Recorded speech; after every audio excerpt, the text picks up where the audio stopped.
Welcome to Positive Filter with your host, Philip Wilkerson, a podcast that focuses on friends, family, health, and career, with a little self-help along the way.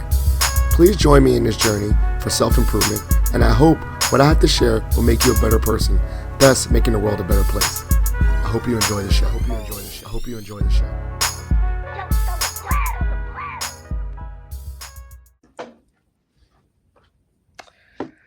Hello, ladies and gentlemen, boys and girls, people of the world. It's Philip Wilkerson back with another episode of Positive Filter. I'm joined by a special guest. Well, everyone's a special guest because they take time to join me on my show. I'm joined by Delegate Dan Helmer, a local public servant here in Fairfax County, and just a pleasure to have him on this show. As you know, I've had a variety of public servants on my podcast, and particularly I had them on this podcast to share their journey into public service, but also give advice to those that are aspiring to get involved in their local community at the grassroots level or any level. And so really excited for this conversation. But before I get started, Dan, can you share the listeners or tell a little about yourself to get this conversation started? Absolutely. I'm Dan Helmer. I represent the 10th District in the House of Delegates in Virginia, which is Southwest Fairfax County. It's where I live with my wife, who's a administrator in our public schools, and our two kids, one of whom is a recent graduate of one of our public schools and one of whom's entering his senior year. I'm the son of an immigrant. I'm the grandson of refugees and Holocaust survivors and immigrants. My dad's an immigrant and always grew up wanting to serve a country that welcomed my family. That desire to serve took me to West Point, tours on Iraq and Afghanistan, and eventually led me to serve our community a different way by running for and then serving in the House, where I've been for the last 6 years. So, I always find it very interesting. One, thank you for your service. Where did your family immigrate from? And you say you're first gen American? So my dad came here from Israel. My grandparents came here from what was then Poland, is now Ukraine, actually. So I'm assuming, just making historical reference, they were escaping the pre, World War II things going on in that era when they came to America. They were actually refugees post-war, so they survived in hiding in what is now Ukraine after the Nazis invaded. And then when the Soviets reinvaded, they were declared enemies of the state, and they ended up escaping to Munich. And in Munich, my great-grandfather served as a translator for U.S. Armed Forces at the time, and then ultimately came to the United States with his family. So they were out of a town that had 10,000 Jews prior to the war, a town called Zvolchev. Fewer than 100 survived the war. Only 6 children survived the war, 6 Jewish children, and my grandmother and my great aunt were 2 of those 6. So we're really very fortunate. So, obviously that's quite a remarkable, when you have that historical background and generational impact. I think you understand the importance of service, and just I would feel like that would empower me to be like, it's quite a remarkable story that you have in your lineage. So as you were growing up, did you ever, were you ever thinking about getting involved? I saw that you visit the Boy Scouts. Were you active in your community? I've always been interested in public service. At 16, I got to go to a football game at West Point. I was totally smitten with the idea of serving in the military, and so did that. I spent 11 years on active duty after West Point, and then we ended up in Fairfax County. My wife and I, our kids, we knew this is where we wanted to raise our family. At the time, I had a son about to be in kindergarten, a son about to be in second grade. So we were in the middle of first grade and rising into kindergarten at the time. We decided this is where we wanted to stay. My wife been a public school teacher, so she spent 10 years here as a school teacher. And then when we saw some of the things that were going on with our democracy post the election of Donald Trump, we got very concerned in a different way and decided to step forward and try to make sure that we did well by the community by preserving our democracy and also making sure that government worked well in a way that inspired trust. And that's how I moved from Army service to service in the House of Delegates. Now, I don't know your background from military service. Was it just 0 to 100, or what was some ways that you dipped your foot into the community before running for the House of Delegates? Yeah, we are movement from engaging with your neighbors to running for office. Isn't necessarily that big. And so, we were involved in local lives. I was, involved. I was working in a business at the time. So, great question, Phil. Prior to running for office myself, I was engaged as a member of the community. I involved in my local synagogue, and my wife's a teacher here, and certainly involved in things in the military community as well while I was still on active duty here. But the jump from politics was really sudden. I mean, after Trump's election and frankly, some of the things I saw that were really disturbing about undermining norms, the decision to run, it's about a 2-year journey to doing that, but it involved a lot of community engagement. I ran for office once and didn't win, and then a lot of members of the community asked me to do that for the state house seat that I represent today. Seeing the capacity I have for public service and wanting to see a different look in the House, and concerned that the person who represented at the time, been there for a long time, and perhaps it just the values no longer aligned with where the community wanted to move. So with that being said, what were some of the lessons when you ran the first time? What was some of the lessons you learned running the first time? And what would you give advice? What advice would you give to someone that is interested in taking that leap like you did? And how would they, how would they best get involved? Well, I think the first thing is, to your original question, it really is about community engagement and understanding your community really well, and taking the time to have conversations with your neighbors. And then I think, the decision to run for office is a big one. One of the challenges, of course, in politics is there are only so many offices. It's fixed. And a lot of times you have to wait for those opportunities to come around. And, but I think there are a million ways to be involved in communities, from boards and commissions to serving on your PTA to working with the Boy Scouts. So there's just so many ways of community involvement. Politics is one of many extensions of that. But I think, people are welcome to reach out to me anytime if they're looking for ways in which they can be engaged and helpful in the community. There are a tremendous number of ways. And then I think that's the start point, public service of any sort. And then having conversations with local elected officials, those who are involved in politics, to understand how to navigate some of the courses, I think can be really helpful to those who like to engage in that journey in the future. And so, I'm always a person, I'm an educator myself. What are some of the hidden curriculum of almost like the Wizard of Oz, the things that the normal American does not see until they're in those spaces? I'll just give a quick example. I was on renaming task force. And when I was in the meeting, I was like, this is like my frat meeting. We do the Robert's Rule of Order. I thought this was a whole, grand rigmarole, and barely anybody was there. And I was like, these are decisions being made. I thought it was harder than it was, in a sense that it's not as intimidating. But what was some of the things as you got into the House, it was wow, this is beyond my preconceived notion of this space or this role? I think the biggest surprise to me is when I conceived of serving as a legislator, I thought about the primary thing in which a legislator does is to pass laws and to vote on laws. And it's a critical component of what we do. It's so important. And in some ways, it's not the biggest piece of how one spends one's time. The number of connections you have to people who are able to help folks in the community when they're in a time of need is probably the way that my office spends the most of its time. When someone reaches out and says something's going wrong at my school, or the street, isn't looking good outside my house, or I'm having trouble with unemployment. And so that constituent services piece, the network that you build, is just such a critical part. It's probably the most rewarding thing I do as a legislator. And it's not something I necessarily thought of at scale when I was running for office. I thought, this is something you do and then you pass laws, but it's actually, you spend a whole lot of your time doing those services for the community, helping people fix the things that face them every day. And sometimes when doing that, you see that there are gaps in our law, and that you're able to pass really effective legislation that helps the community and deals with things like rising costs or public safety or education, all things that we care about deeply here in Fairfax County.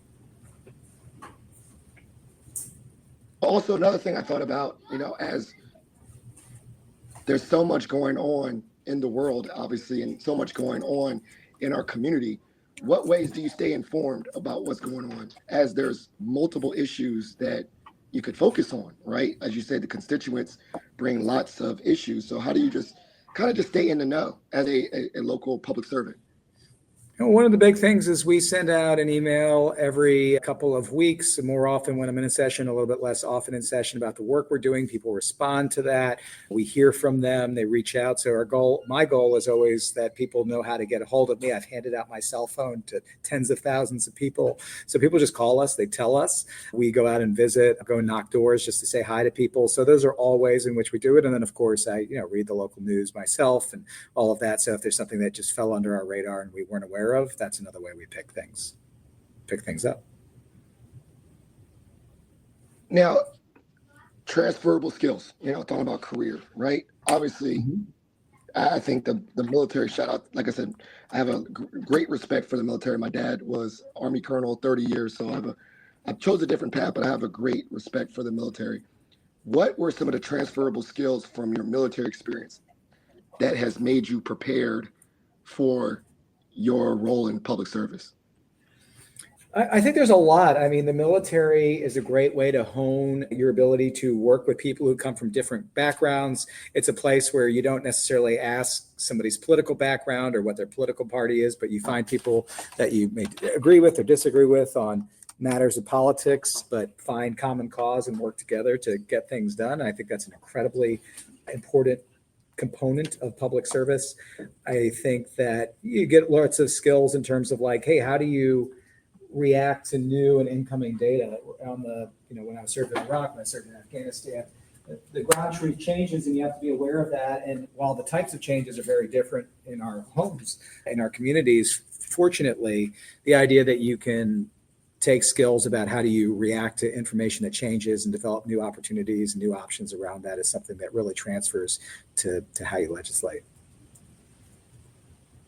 And then also, I'm assuming, I'm already getting the vibe, you're a growth-minded person. What was one of the skills that once you were in public service that you're like, I need to grow in this area. This is outside of my comfort zone or outside of my already existing skill set that I need to work on and improve on in this space? I think one of the things that I imagined is that all this infrastructure exists for you, like you get elected to the House of Delegates and you step into an office and it's all set up, right? And the reality is that there are 100 different delegates, there are 40 senators. There is no one way that an office is set up. There are not like standard operating procedures or anything. So you have to build it from scratch. And so, I run a small business with a couple of partners when I'm not in the House. And I actually found that a lot of like the learning and growth was all about how do you set this all up essentially from scratch to make sure that all of the incoming you can address. And that was particularly challenging during COVID. On average, we get a few constituent requests in any given month. It's a handful, right? And our offices are set for that. When COVID happened in the beginning of the first year of my first term, we went from, let's say 10 or 20 pieces of like constituent service outreach in any given month to 10 or 20 a day. And so just having to build to address that, to make sure people were getting what we need, to build ourselves as a community engagement center. We started doing a volunteer program in 2020 as we were talking to people as they were coming over. We were starting to realize people were reaching out to us just because they were lonely. And so we started a check-in program. We got volunteers to reach out to people who couldn't get out of the house, 6 months into COVID because they were elderly and things like that, and just to touch base and see how they're feeling. And it was that kind of stuff that just there was no precedent for that we had to build and learn around. And some of that architecture that we built really enables us to stay very connected to our constituents. And there are some technology evolutions. I was one of the leads in helping convince the House that we need to modernize our communications. And so now we have the ability to like much more effectively track cases. We didn't really have a case management system or anything like that. And so now we just have a much better way than a spreadsheet to check like, okay, Philip reached out to me about something that's going on. It's something that we can help with. Did we connect Philip to the right person at the DMV? Did the issue get resolved? If not, what else do we have to do to make sure that people are getting the help that they need at our office? I also believe, like when I enter new spaces or try to learn new things, I look for mentors. I look for someone that's like, well, there's someone in a position that I would probably aspire to one day, maybe ask them for guidance. So as you were getting, into public service, who was someone that, kind of set a precedent that helped you, you could ask them questions to be somewhat of a guide, as you learn something new? Oh, it's great. I mean, I've had the chance, I have people who were elected like recently before me. So when I sat in the House of Delegates for several years next to Schuyler Van Valkenburg, who was 2 years ahead of me. We've got great local public servants in Fairfax County who've served years in the House of Delegates. So you get a chance to learn from them.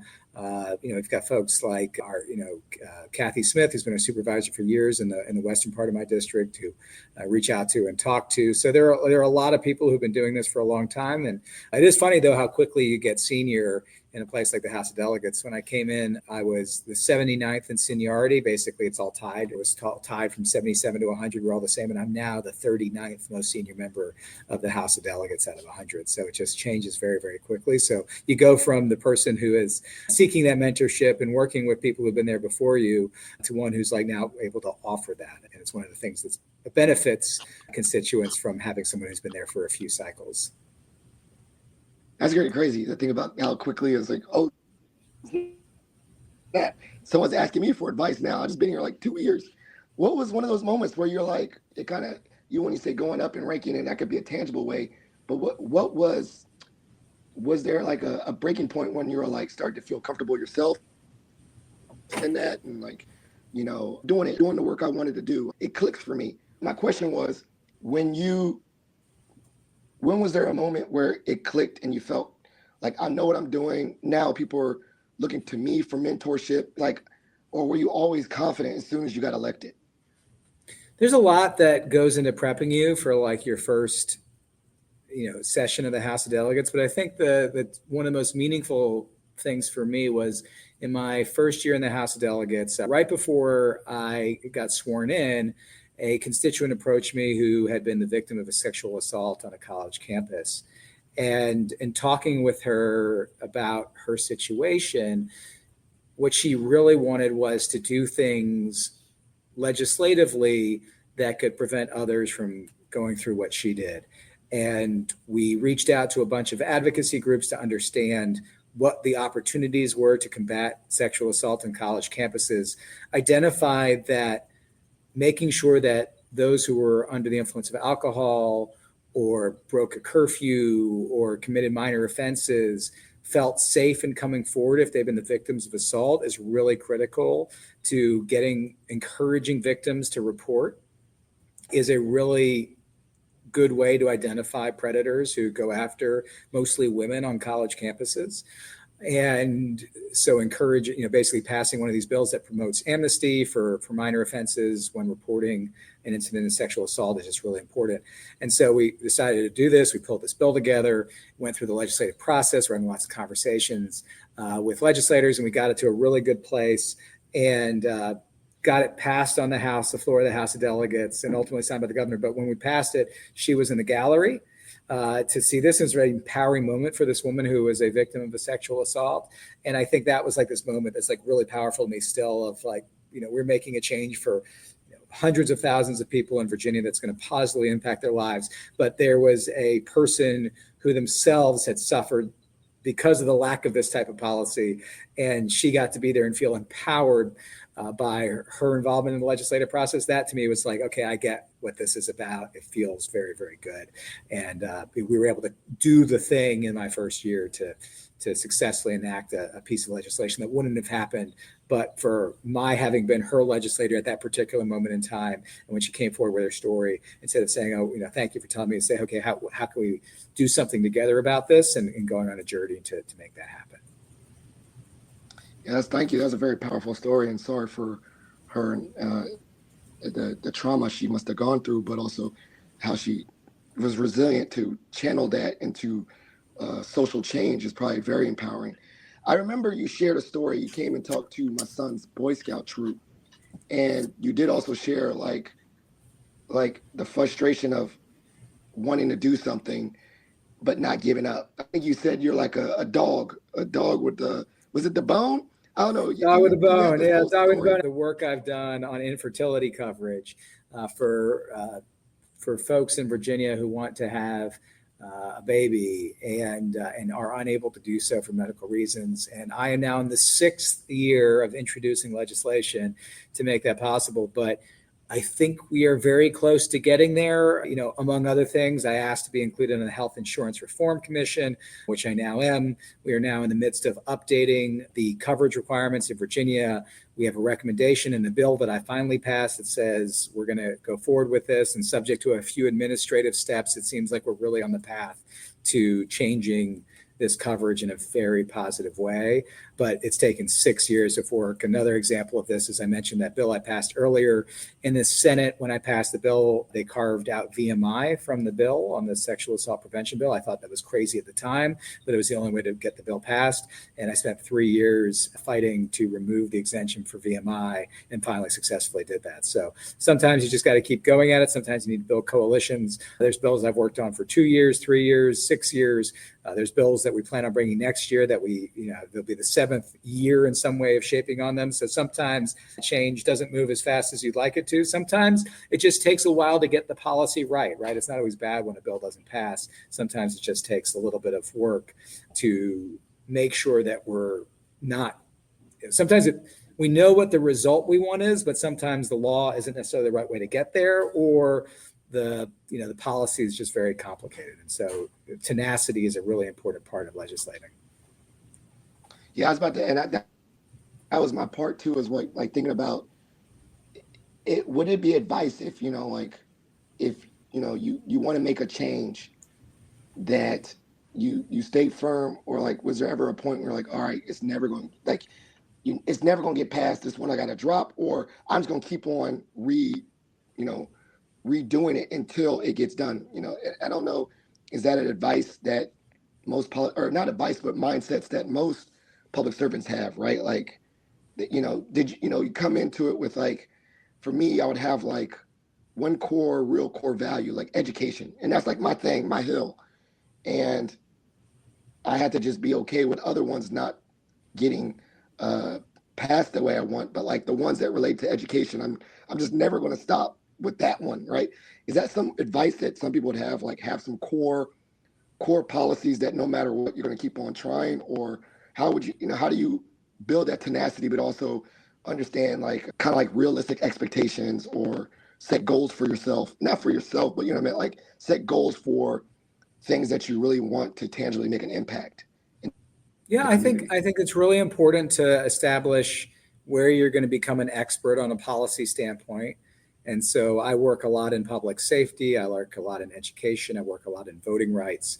Those are all places where I work. There are other areas that I get pulled into, and happy to do that. And sometimes you have like niche areas of expertise that come from your work in the private sector, just because you've been involved in negotiations about a law in the past. Those are all pieces of it. I think there's two pieces. I think one, tenacity where it's warranted is really important. There's sometimes legislation you bring forward that, for whatever reason, there wasn't enough time in the legislative calendar, the policy isn't quite right, the stakeholders weren't aligned, it costs too much, that you need to go back to the drawing board. And every once in a while, something comes forward. It was an idea from a constituent, or an idea you had, or something brought to you, and you realize, actually, it's probably where we, not where we should go, and therefore you don't bring it back. And so, it's sometimes confronted with new information, you need to be willing to change your mind as well. And so tenacity towards a good end is great. Sometimes I have seen where people are tenacious and everybody, kind of groans. They're like, oh, that's this bill again, right? You're like, this isn't a good idea. It's not going to pass. They need to move on.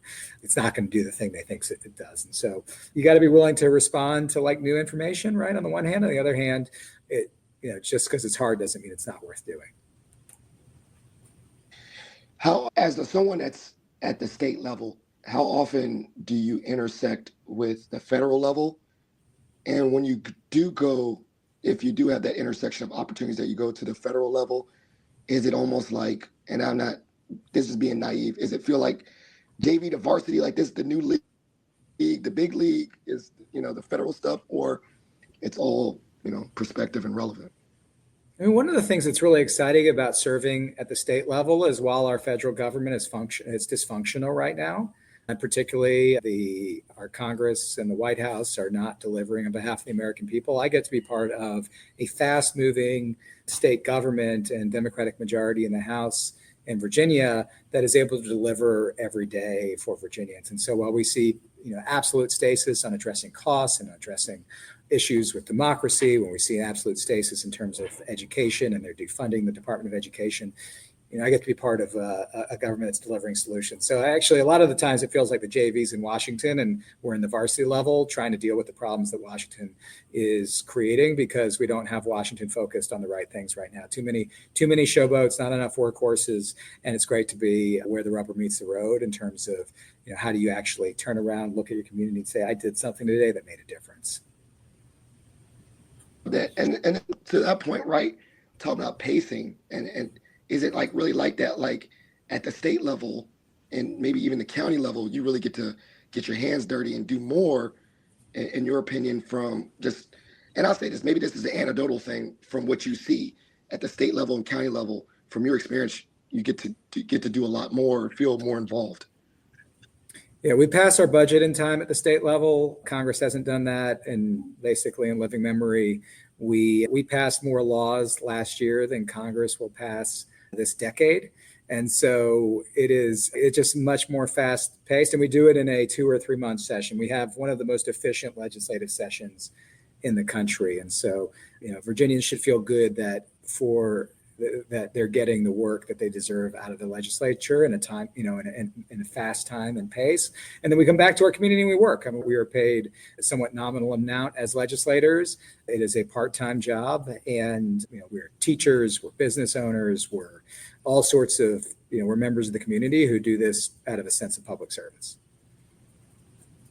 I love that. Also, talking about agency and opportunities, I think about I work, like I said, state public institution, that if things federally happen, it does trickle down and affect us. So does the state, and in your role, do you feel it a lot from what's going on nationwide to your, colleagues, and always having to pivot, or, does it, or is there still a little bit of separation between what's going on federally and then what you have agency and control over within the state? Well, I'd answer that is, we really were excited over the last, since I've been in office, I'm really excited to take what's been happening at the federal level and translate it into really good benefits for the state. And what's devastating about what's happening in Washington right this moment, especially with the bill that President Trump just signed, so-called Big Beautiful Bill, what it really is a big BS bill that is going to cut Medicaid, cut SNAP, make things more expensive, increase our national debt, decrease good educational outcomes for our children. And at the state right now, we're just playing in a triage level. We have a governor who's in denial about it, and Republicans in the legislature are just in denial about it. And the reality is that we've never seen such massive cuts to healthcare and education as we're seeing through this bill. As you may have seen, the Supreme Court just greenlighted yesterday, shuttering the Department of Education. So we're going to see the cost of attending higher educational institutions go up for parents here. We're going to see decreased funding to our public schools. We're going to see decreased funding to healthcare, all for a few tax cuts to billionaires. And at the state level, it's really devastating to be in a position where we're just trying to figure out how can we plug the gap. We expect the federal government to be working on behalf of the American people. And right now, we're in a situation where the entirety of our state government, particularly after I hope what happens in the elections this November, Virginia happens, where our entire focus is just how do we mitigate the damage coming out of Washington? And we prefer to have governing partners in Washington, not people who are trying to hurt Virginians. So, and I'm a person of optimism. And when I say that is there a cushion like that? That means, I've always said, then what do we have agency and control over, right? It could be scary if it's, the federal stuff. So is it really important to be thoughtful about our local officials, as well as, is there empowerment in that, there is protection within the local communities to mitigate some of that damage that's going on federally? Is there still that hope and optimism, or I'm just being kind of naive?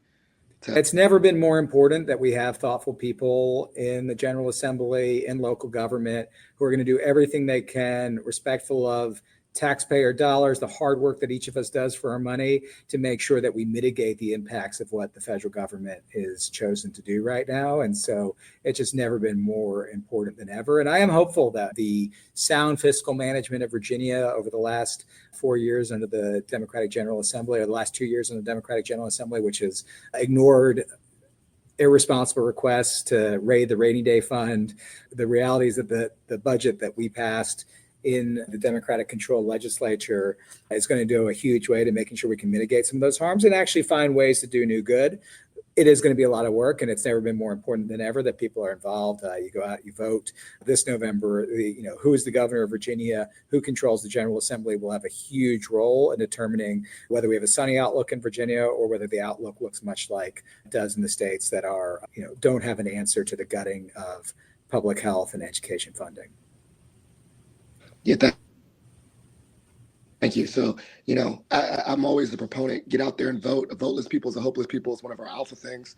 And so I definitely, that's my like, not North Star, but that's my optimism was right there, is that we still have agency within our community. It's almost like that dog meme where it's like, this is fine, the house is on fire, but like we can figure it out.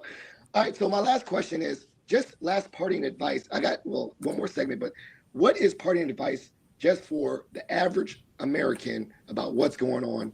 What can they do to whether stay informed, make a difference, change, just like, as they see all this going on in the world, as a public servant, give advice to the average day Joe, me. Democracy is all about being informed. Our democracy is at risk in a way it hasn't been before. What is happening right now is not normal. We have folks undermining or trying to undermine the ability of people to vote. We have people who are not focused on solutions that work for the American people. We see our costs rising. We see education funding going away. We see the NRA and gun lobby having influence over policies that make it more dangerous in our streets, more dangerous in our schools. And that can only happen when people aren't involved and they say my vote doesn't matter. I've seen elections that were lost in a tie vote where we drew the winner out of a hat and actually out of a pitcher. And so your vote matters, your engagement matters, being informed by credible sources about what is happening matters, what's happening in your local government matters, what's happening in your state government matters.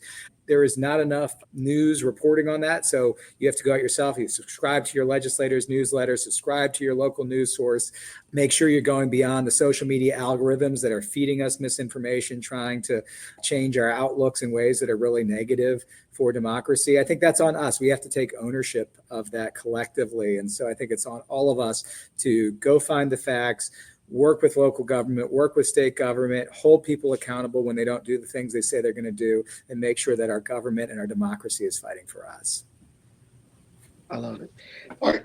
So we're going to go to my last segment of my show. It's called Shot for Shot. I get to ask you a random question. You get to ask me a random question. You want to go first or I go first?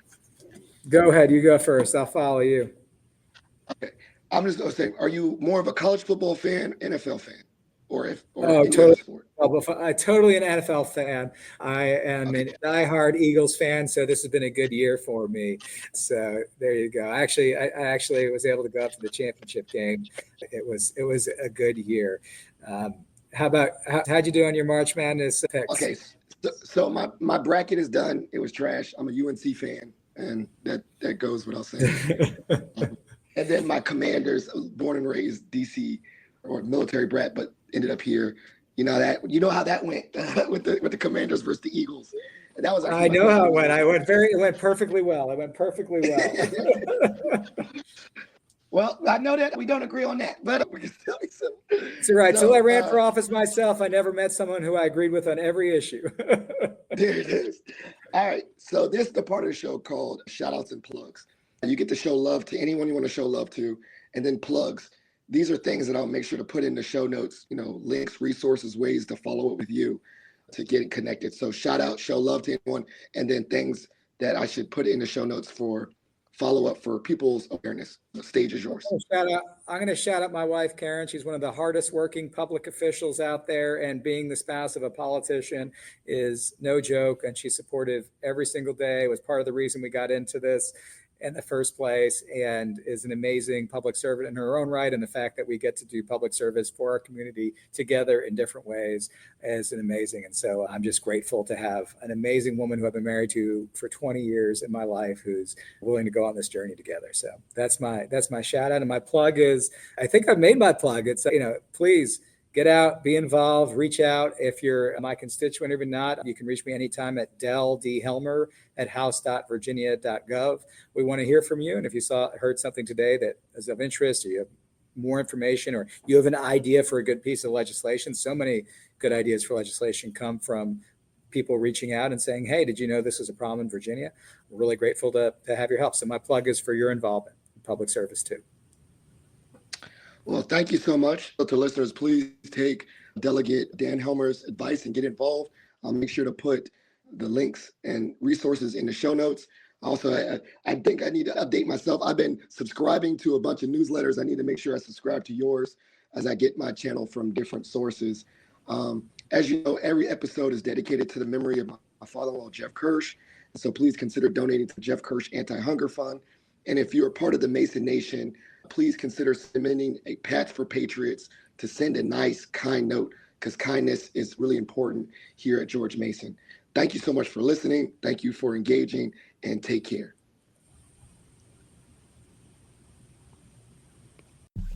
Thank you for listening to Positive Filter, a podcast that focuses on family, friends, career, with a little self-help along the way. If you enjoyed this podcast, please share it with your family and friends, and like the Facebook page, Spreading Positivity of Movement. Thanks for listening.